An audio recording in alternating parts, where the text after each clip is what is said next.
우리가 잘 알듯이 5월은 가정의 달입니다. 오늘 어린이날, 어린이 주일, 또 어버이날도 있고요. 또 스승의 날, 또 근로자의 날도 있습니다. 혹시 부부의 날을 아십니까? 부부의 날. 처음 들어보시나요? 아시는 분도 계시고 5월 21일이 부부의 날입니다. 둘이 하나 된다. 그래서 5월 21일 부부의 날도 있습니다. 자, 이처럼 여러 가지 가정의 달을 이렇게 지키면서 우리 가정을 우리가 생각하지만 그래도 가정에서 가장 중요한 것은 어린아이죠. 우리 교회도 어린아이가 좀 많았으면 좋겠는데 좀 많이 부족합니다. 기도하면서 우리가 이 자리가 어린아이 웃음소리로 가득 차기를 간절히 소망합니다. 자, 어린이날. 뭐 다들 어르신이라서 우리 어린이들이 가장 좋아하는 날이죠. 엄마 아빠로부터 선물을 마음 놓고 요구할 수 있는 그런 날이 어린이날입니다. 또 어른들은 연휴로 이렇게 여러 가지 고향도 방문하고요. 여러 가지 쉼도 얻고 여러 가지 가족과 함께 즐거운 시간을 보내는 날이 어린이날인데 특별히 오늘은 어린이 주일입니다. 자, 어린이날 선물 뭘 주셨나요? 아이들이 가장 좋아하는 것은 뭘까요? 요즘 조사에 하니까 엄마 아빠보다 그 할아버지 할머니가 더 아이들에게 돈을 많이 쓴다고 하더라고요. 예를 들면 엄마 아빠는 5만 원 쓰면 그 할아버지 할머니는 6만 원, 7만 원 이렇게 더 손주들을 더 이뻐하는 것을 우리가 보게 되는데 때로는 우리가 부모가 주고 싶어하는 선물과 아이들이 원하는 선물이 같지 않은 경우가 많습니다. 우리 아이들이 잘 되고 건강하게 잘 자라기 원하지만 요즘 아이들은 저희 아이들도 그렇지만 제일 원하는 것이 돈이죠, 돈. 돈 갖고 자기 마음대로 쓰고 싶어 합니다.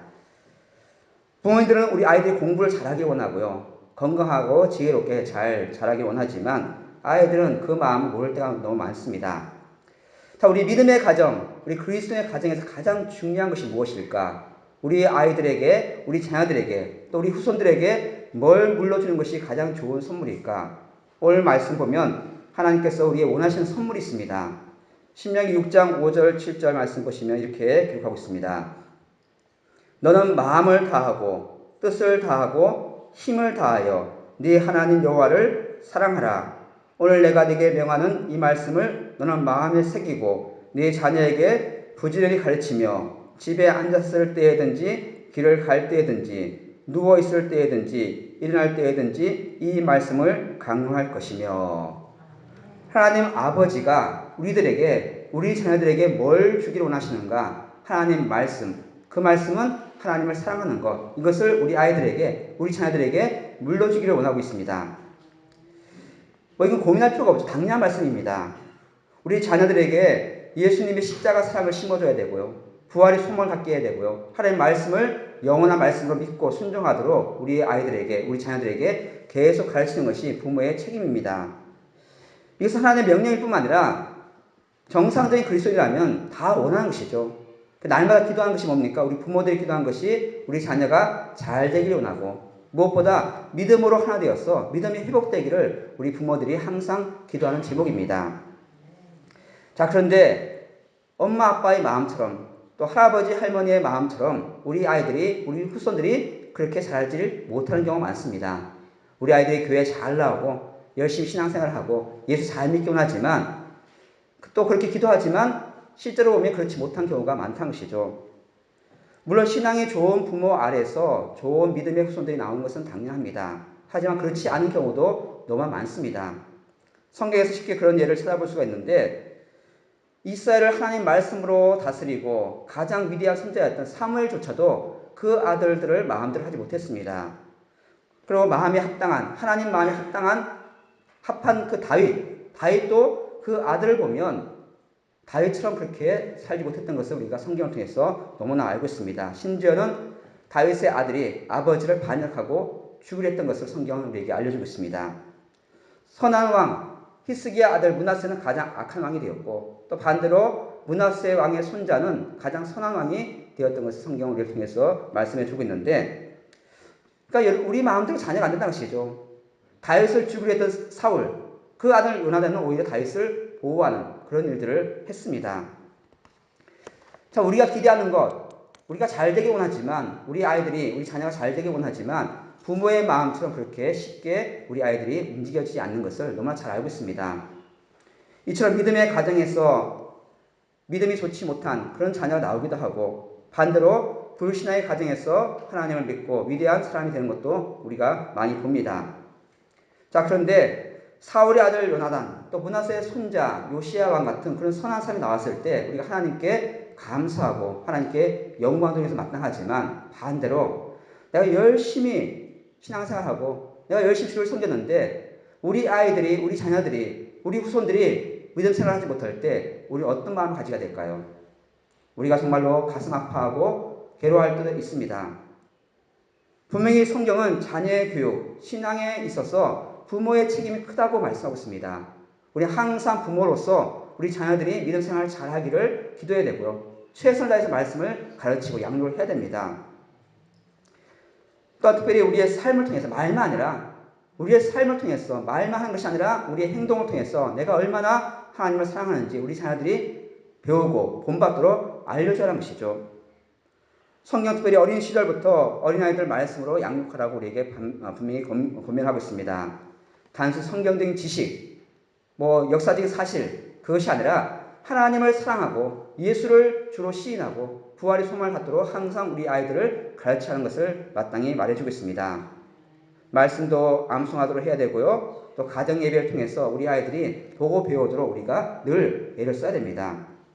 자, 그런데 그렇게 열심히 다 했는데도, 열심히 기도하고 누가 봐도 우리 부모님들 신앙생활 잘 했는데 그 아이들이 그렇게 살지 못하는 경우가 있다는 것이죠. 그러면서 우리 스스로 자책합니다. 우리 아이들 잘못 키웠다. 내가 신앙으로 내가 키우지 못했다. 그러면서 후회하기도 하고 하나님께 안타까움을 호소할 때가 있습니다. 우리 아이들을 구원하지 못하는데 내가 무슨 낯으로 하나님을 배울지, 그런 안타까운 마음을 갖게 된다는 것이죠. 이런 신앙생활을 이러면서 신앙생활을 하면서 마음의 부담감을 갖는 부모들이 많이 있습니다. 나는 열심히 다니지만 우리 아이들, 우리 후손들이 예수님을 잘 믿지 않고 교회 잘 안 다닐 때 부모님들의 마음이 안타깝다는 것이죠. 심지어는 평생에 우리 아이들을 위해서 기도하면서 마지막 유언이 우리 아이들이 교회에 나가서 신앙생활을 하도록 그렇게 유언을 남기는 분도 있습니다. 자, 근데 중요한 것은 뭐냐면 하나님은 분명히 우리에게 신앙 교육을 하라고 명령하십니다. 우리 자녀들 말씀을 가르치라고 명령하시지만 그 결과에 대해서는 우리에게 책임을 묻지 않습니다. 우리 조상 아담, 그 아담이 낳은 아들이 뭘 했습니까? 동생을 죽였어요. 근데 하나님이 아담을 불러놓고 너 왜 아이를 이렇게 못 가르쳤냐? 그렇게 야단치지 않습니다. 사무엘의 아들도 마찬가지입니다. 사무엘은 신실하게 하나님을 섬기고 말씀대로 살았지만 그 아이들은 그렇게 살지 못했음을 성경은 말씀해 주고 있습니다. 사무엘상 8장을 보시면 이스라엘 사람들이 몰려와가지고 사무엘을 비난합니다. 당신들 아들 때문에 우리가 못 살겠습니다. 도저히 못 살겠으니까 왕을 세워달라고 그렇게 요구하는 것이죠. 3절 말씀 보시면 사무엘상 8장 3절 말씀에 그의 아들들이 자기 아버지의 행위를 따르지 아니하고 이익을 따라 뇌물을 받고 판결을 굽게 하니라. 사무엘은 정말 신실한 사였습니다. 하지만 그 아이들은, 그 자녀들은 돈 받고 마음대로 사람들을 판단하고 그런 악을 행했던 것이죠. 사무엘은 단지 자기 자녀의 문제가 아니라 이 아이들 때문에 이스라엘 전체가 위기에 빠졌습니다. 큰 어려움에 직면했던 것이죠. 어떻게 보면 사무엘이 아들들의 신앙을 잘 전수했으면 이스라엘 백성들이 하나님을 안 버리고 왕을 요구하지 않을 수도 생각할 수가 있습니다. 이런 경우 하나님의 사무엘을 불러놓고 너 왜 아이들 교육을 이렇게 시켰느냐? 왜 말씀대로 살지 못하겠느냐? 그렇게 책망할 수 있는데 오히려 하나님은 사무엘을 불러놓고는 위로합니다. 사무엘상 8장 7절 말씀에 이렇게 말씀하고 있습니다. 여호와께서 사무엘에게 이르시되 백성이 네게 한 말을 다 들으라. 이는 그들이 너를 버림이 아니요 나를 버려 자기들의 왕이 되지 못하게 함이니라. 그러니까 사무엘이 막 괴로워하니까 하나님이 불러가지고 이렇게 말합니다. 그건 네 잘못이 아니다. 사람들이 그렇게 요구하는 것은 네가 잘못해서가 아니라 나를 버린 것이기 때문에 염려하지 말라고 오히려 위로해 주십니다. 분명히 신명기를 보시면 성경 여러 곳에서 부모가 자녀의 신앙교육에 책임 있음을 분명히 말씀하고 있습니다. 명령하고 있습니다. 자, 그런데 왜 정작 자녀 교육에 실패한 부모에 대해서는 책망하지 않는가? 그것은 뭐냐면 그건 우리가 할 수 있는 일이 아니란 것이죠. 하나님 원하시는 부모의 책임, 우리가 자녀를 잘 양육해야 되는데 어디까지 하는 것이 우리의 책임인가? 오늘 본문을 통해서 함께 나눠보고자 합니다. 자, 하나님의 하나님으로부터 자녀 때문에 책망받고 저주받은 가정이 있습니다. 바로 오늘 나오는 엘리 제사장의 가정인데, 다른 많은 믿음의 사람들은 하나님의 아이들 때문에, 자녀 때문에 책망하지 않습니다. 그런데 오늘 본문은 특별히 엘리 제사장에게 직접 사람을 보내서 하나님 말씀을 전하면서 네 아이들 때문에 이런 일이 생겼다, 그러면서 그 가정에 저주를 선포합니다. 사무엘상 2장 32절 33절 말씀에 이스라엘에게 모든 복을 내리는 중에 너는 내 처소의 환난을 볼 것이요 내 집에 영원토록 노인이 없을 것이며 내 제단에서 내가 끊어버리지 아니할 네 사람이 내 눈을 슬픈하게 하고 내 마음을 슬프게 할 것이요 내 집에서 출산되는 모든 자가 젊어서 죽으리라. 그러니까 엄청난 저주를 하나님이 선포하십니다. 왜 엘리 제사장이 다른 다윗도 그렇고 사무엘도 그렇고 그 아이들을 양육을 잘 못했는데 왜 엘리 제사장에게는 하나님 유독 이렇게 책망하시고 저주를 선포하시는 이유가 무엇일까? 엘리 두 아들은 하나님 앞에서 중대한 죄를 지었습니다. 그들은 제사장으로서 하나님을 높이고 하나님께 예배하는 자들인데 그것을 오히려 악용했던 것을 오늘 본문은 말씀해 주고 있습니다. 하나님께 드리는 제사를 업신여기고 거룩한 예물을 함부로 자기 마음대로 빼돌리고, 원래 세상들은 백성들이 하나님께 제물 드릴 때 기도해 주고요, 예배를 도와주고 그 다음에 그 제물 드린 다음에 그 다음에 자신의 몫이 남는 것이죠. 그런데 제물 드리기 전에, 하나님께 드리기 전에 가장 좋은 것을 먼저 빼돌리고 마음대로 활용했던 것을 오늘 본문은 말씀해 주고 있습니다. 오늘 읽은 2장 13절 14절 말씀에 그 제사장들 백성에게 행하는 관습은 이러하니 곧 어떤 사람이 제사를 드리고 그 고기를 삶을 때 제사장의 사환이 손에 3살 갈고리를 가지고 와서 그것을 냄비에나 솥에나 큰 솥에나 가마에 찔러 넣어 갈고리에 걸려 나오는 것은 제사장이 자기 것으로 가지되 실로에서 그곳에 온 모든 이스라엘 사람에게 이같이 할 뿐 아니라.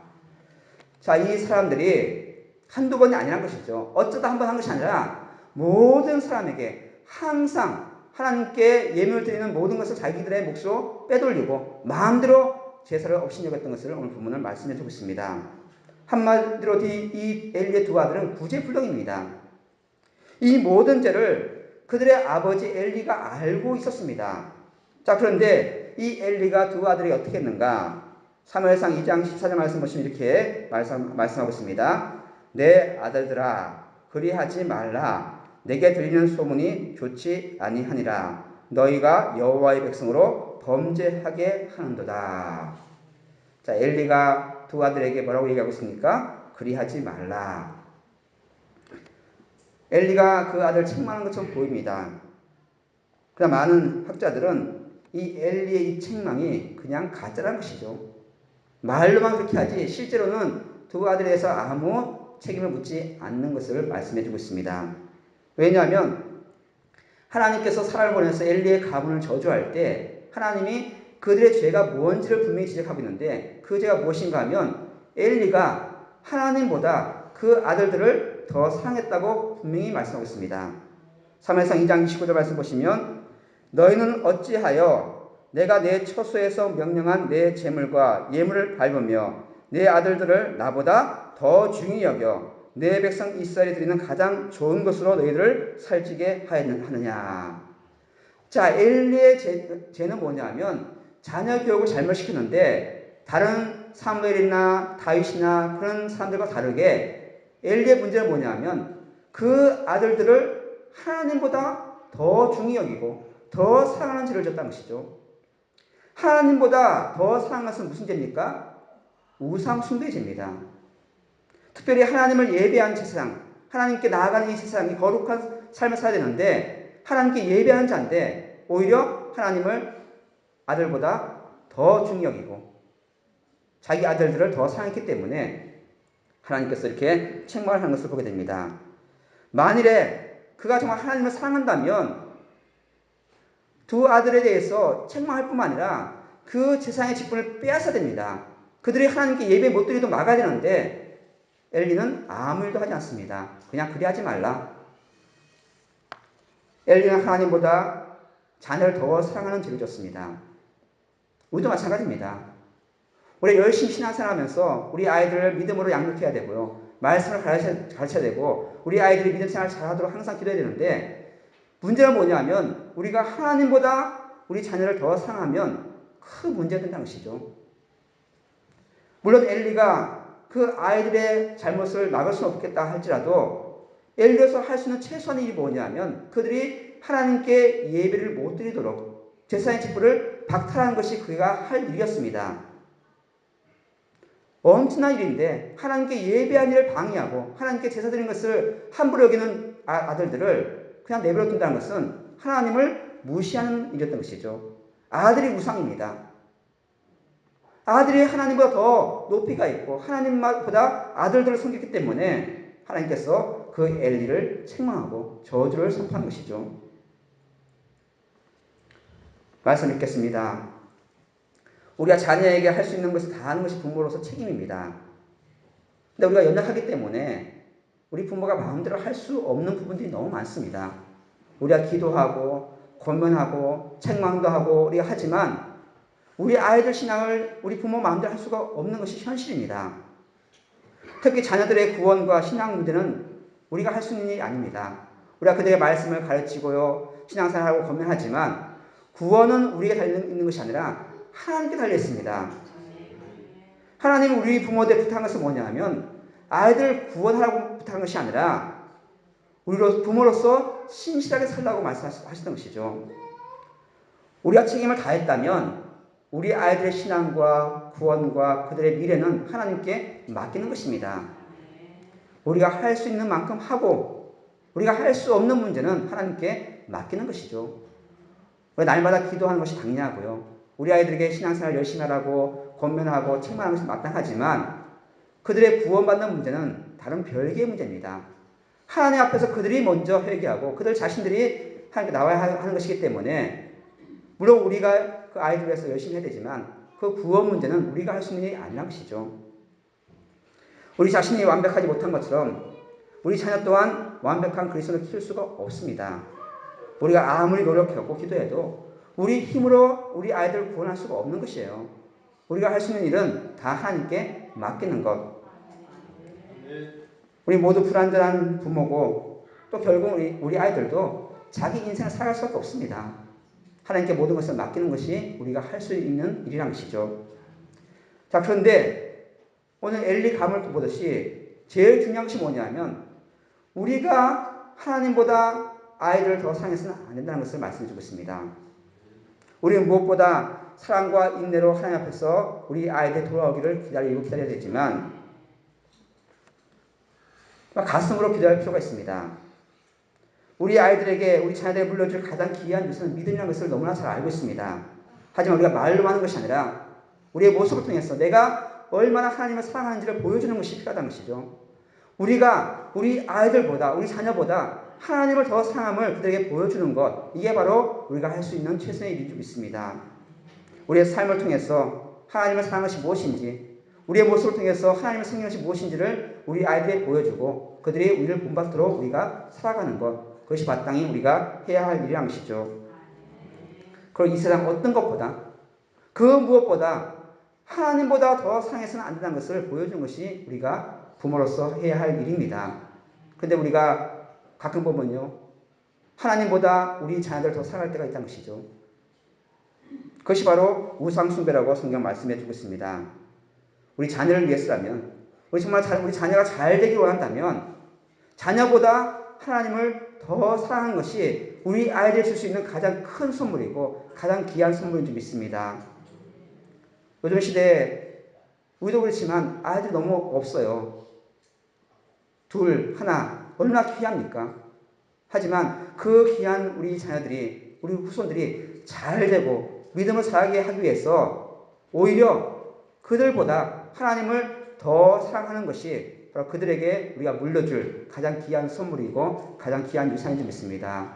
우리 모든 성도의 가정에 하나님이 중심이 되고 예수님이 주인이 되는 귀한 믿음의 가정이 되기를 간절히 소망합니다.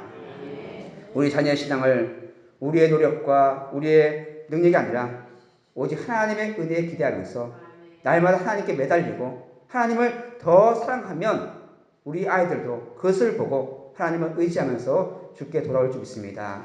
우리 모든 가정, 모든 자녀, 또 모든 후손들이 하나님만 섬기고 하나님만 의지하고 하나님 기뻐하시는 길을 가는 믿음의 가정 되기를 축원을 드립니다.